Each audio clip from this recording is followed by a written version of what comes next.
ഗ്രൂപ്പായിട്ട് തിരിച്ചിട്ടുണ്ട്. ഇത് ഒന്നാമത്തെ ഗ്രൂപ്പാണ്. നമ്മൾ പുറത്തേക്ക് പോവുകയാണ്. ഇത് ഞങ്ങളുടെ സാറാണ്.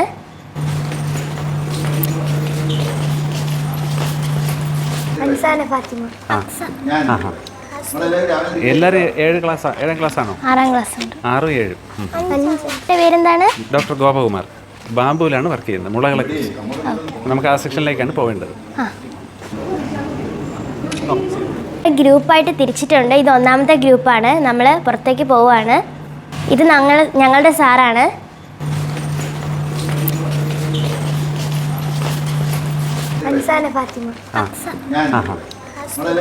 എല്ലാവരും 7 ക്ലാസ് 7ാം ക്ലാസ് ആണോ? 6ാം ക്ലാസ് ഉണ്ട്. 6, 7.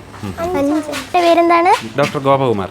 ബാംബുവിലാണ് വർക്ക് ചെയ്യുന്നത്. മുളകളെ നമുക്ക് ആ സെക്ഷനിലേക്കാണ് പോവേണ്ടത്. UP വിദ്യാർത്ഥികളാണ്. നമുക്ക് ഇവിടെ ഒരു മ്യൂസിയം ഉണ്ട്. അത് തുറന്നിട്ടുണ്ടോ? മ്യൂസിയം കൂടെ കണ്ടിട്ട് പ്രോജക്റ്റ് എഴുതി തുടങ്ങാം. ഇത് ആദർശ് സാറാണ്. ഞങ്ങളുടെ പ്രോജക്റ്റിന് സഹായിക്കുന്ന സാറാണ്.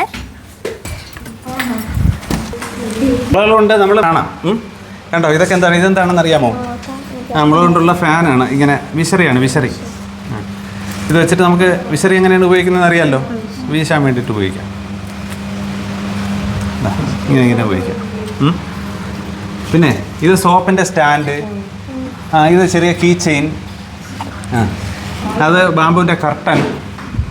പിന്നെ ഇവിടെ ഇതെന്താണെന്ന് അറിയാമോ? ഈ മൊബൈലിൽ പാട്ടൊക്കെ കേൾക്കുമ്പോൾ നമ്മൾ കുറച്ചുകൂടെ ഉച്ചത്തിൽ ഇങ്ങനെ കേൾക്കണമെങ്കിൽ ഇതിനകത്ത് കയറ്റി വെച്ചാൽ മതി പാട്ടിട്ടിട്ട്. അപ്പോൾ നമ്മൾ ഈ വലിയ സ്പീക്കറിൽ കേൾക്കും പോലെ കേൾക്കാൻ പറ്റും. പേനയും പെൻസിലൊക്കെ വെക്കാൻ വേണ്ടിയിട്ട് ഇതിൽ വെക്കാം.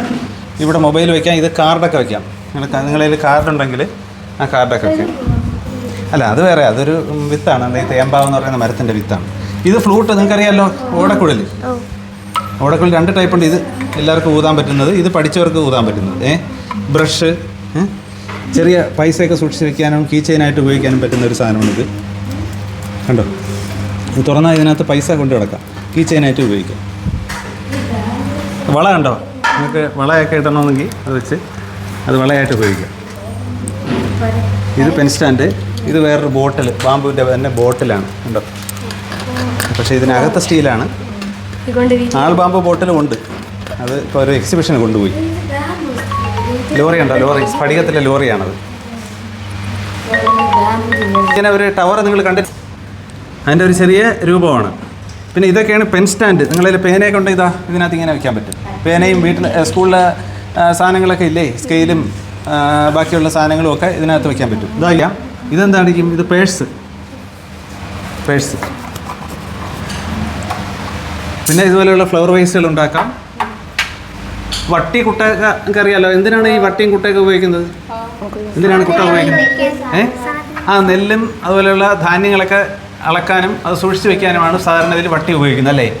ഈ നെല്ല് പാറ്റുന്നത് എങ്ങനെയാണ്?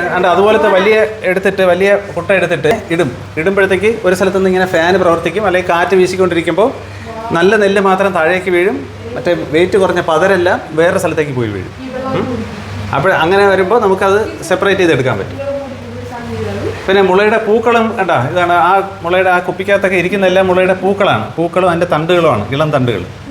അപ്പോൾ മുളയുടെ പൂ എപ്പോഴാണ് ഉണ്ടാകുന്നതെന്ന് അറിയാമോ? ജീവിതകാലത്ത് ഒരിക്കൽ മാത്രം. വർഷത്തിലൊരിക്കലല്ല, ജീവിതകാലത്ത് ഒരിക്കൽ മാത്രം. ജീവിതത്തിൻ്റെ അവസാനത്ത് മാത്രമേ മുളകൾ പൂക്കുകയും വിത്തുൽപ്പാദിപ്പിക്കുകയും ചെയ്യുള്ളൂ. ഈ സ്വഭാവത്തിനെയാണ് നമ്മൾ മോണോകാർപ്പിക് സ്വഭാവം എന്ന് പറയുന്നത്, കേട്ടോ.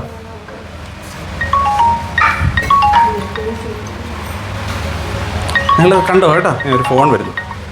ഹലോ. 48 വർഷത്തിൽ 40 മുതൽ 48 വർഷത്തിലൊരിക്കലാണ് ഈ മുള ഇങ്ങനെ വലിയ കായ ഉണ്ടാകുന്നത്. ഉണ്ടാകുന്ന സമയത്ത് ഒരുതരം എലി ധാരാളമായിട്ടുണ്ടാവും. ആ എലിയിലുള്ള ഒരാളാണിത്. അപ്പോൾ അത് ധാരാളമായിട്ട് ഉണ്ടായിക്കഴിഞ്ഞാൽ എന്താണ് പ്രശ്നം എന്ന് ചോദിക്കും. അപ്പോൾ ഈ മുളയുടെ ആഹാരം എന്ന് വെച്ചാൽ 2 വർഷമൊക്കെ കാണുള്ളൂ. 2 വർഷം 3 വർഷമൊക്കെ കാണുള്ളൂ. അത് കഴിഞ്ഞാൽ മുള അങ്ങ് നശിച്ചു പോകും.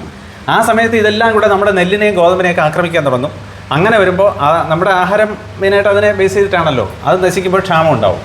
അതുകൊണ്ടാണ് ഈ എലി വില്ലനാവുന്നത്. അല്ലെങ്കിൽ കുഴപ്പമൊന്നുമില്ല.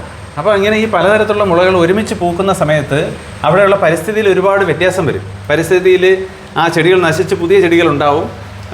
ജീവിവർഗങ്ങളുടെ വിതരണത്തിൽ വ്യത്യാസം ഉണ്ടാവും. അതൊക്കെ സംഭവിക്കുന്നതെന്ന് പറയുന്നത് ഒരു പാരിസ്ഥിതികമായിട്ടുള്ള വ്യതിയാനമാണ്.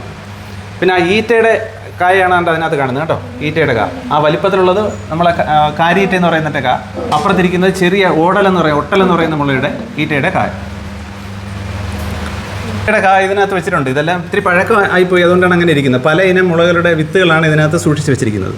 അങ്ങനെ താഴെ കണ്ടോ, ഇത് വെച്ചിട്ടൊക്കെയാണ് മുളകൻ കഞ്ഞി ഉണ്ടാക്കുന്നത്. മുളയരി കഞ്ഞി എന്നൊക്കെ കേട്ടിട്ടില്ലേ? മുളയരി പായസം, മുളയരി കഞ്ഞി, അതൊക്കെ ഈ മുളയുടെ വിത്തുകൾ നമ്മൾ എടുത്തിട്ട് അതിൻ്റെ തൊലി കളഞ്ഞിട്ട് തിളപ്പിച്ച് അത് വെച്ചിട്ട് കഞ്ഞി ഉണ്ടാക്കുന്നതിനെയാണ് മുളയരി കഞ്ഞി എന്ന് പറയുന്നത്. അത് വെച്ച് പായസം ഉണ്ടാക്കുമ്പോൾ മുളയരി പായസം എന്ന് പറയും. ഏറ്റവും വലിപ്പത്തിലുള്ള മുളങ്കായുണ്ടോ അതാണ്ട് ഇവിടെ സെൻറ്ററിലെ ബോട്ടിലിരിക്കുന്നത്. നമുക്ക് നടക്കുന്ന മുള എന്ന് പറയുന്നത് അത് ഒരു സ്ഥലത്ത് ഇരുന്ന് കഴിഞ്ഞാൽ അതിൻ്റെ റൈസോ മണ്ണിനടിയിൽ കൂടെ ദൂരേക്ക് പോയിട്ട് വീണ്ടും ദൂരെ അത് പുതിയ ഷൂട്ടുണ്ടാവും. അങ്ങനെ ക്രമേണ ആദ്യം നട്ട സ്ഥലത്ത് കാണില്ല. അതുകൊണ്ടാണ് അതിനെ നടക്കുന്ന മുള എന്ന് പറയുന്നത്, നടന്നു പോകുന്നതായിട്ട്. അപ്പോൾ ഇത്രയും വലിപ്പത്തിലുള്ളത് ആദ്യമായിട്ടാണ് റിപ്പോർട്ട് ചെയ്തിരിക്കുന്നത്. 328 ഗ്രാം ഉണ്ട്. ആ സീഡിൻ്റെ വെയിറ്റ് 328 ഗ്രാം. അതാണ് ഏറ്റവും ലാർജസ്റ്റ് ആയിട്ട് റിപ്പോർട്ട് ചെയ്തിരിക്കുന്ന മുളങ്കായ കേട്ടോ. ഇവിടെയാണ് ഉണ്ടായത്.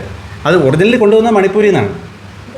ഇത് നോർത്ത് ഈസ്റ്റേൺ സംസ്ഥാനങ്ങളെന്ന് വെച്ചാൽ അറിയാമോ, 7 സംസ്ഥാനങ്ങളാണ്. അവിടെയാണ് ഇത് ധാരാളമായിട്ടുള്ളത്.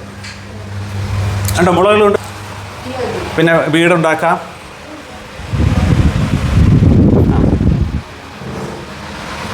ഇത് പല ഇനത്തിൻ്റെ പൂക്കളാണ്. നമുക്ക് ഈ പൂക്കൾ എപ്പോഴും കാണാൻ പറ്റില്ല. ഒരാളിൻ്റെ ജീവിതത്തിൽ തന്നെ നമുക്ക് മൊത്തം കാണാൻ പറ്റണമെന്നില്ല. കാരണം എന്ന് വെച്ച് കഴിഞ്ഞാൽ 20 മുതൽ 120 വർഷത്തെ ഇടവേളയിൽ വരെ പൂക്കുന്ന ചെടികളാണുള്ളത്. അപ്പോൾ നമ്മളെ ജീവിതം എന്ന് വെച്ചാൽ മാക്സിമം നമ്മൾ എത്ര വരെ ജീവിക്കും? മാക്സിമം 100 വരെയൊക്കെ പോകും. 100 വരെയൊന്നും എല്ലാവരും പോകണമെന്നില്ല. അതിന് മുമ്പൊക്കെ നമ്മൾ ആയുസ് തീരും. അപ്പോൾ നമുക്ക് തന്നെ ഈ ഒരിക്കൽ പൂത്തിട്ട് വീണ്ടും ആ ഒരു ചെടിയെ വീണ്ടും പൂത്ത് കാണാനൊക്കെ വലിയ പ്രയാസമാണ്. അതുകൊണ്ടാണ് നമ്മളിങ്ങനെ ഇത് പഠിക്കുന്ന ആൾക്കാർക്ക് വേണ്ടി സംരക്ഷിച്ച് വെച്ചിരിക്കുന്നത്. ആനമുളയുടെ പൂവ് രണ്ടുള്ള ഒരു ഹട്ടാണ്, മുളയുടെ കുടിലാണ്. ഇൻക്യുബേഷൻ സെന്ററിലാണ്. ഇവിടുത്തെ കാഴ്ചകളാണ് വീടുകളിലൊക്കെ നല്ല തണുപ്പാണല്ലോ.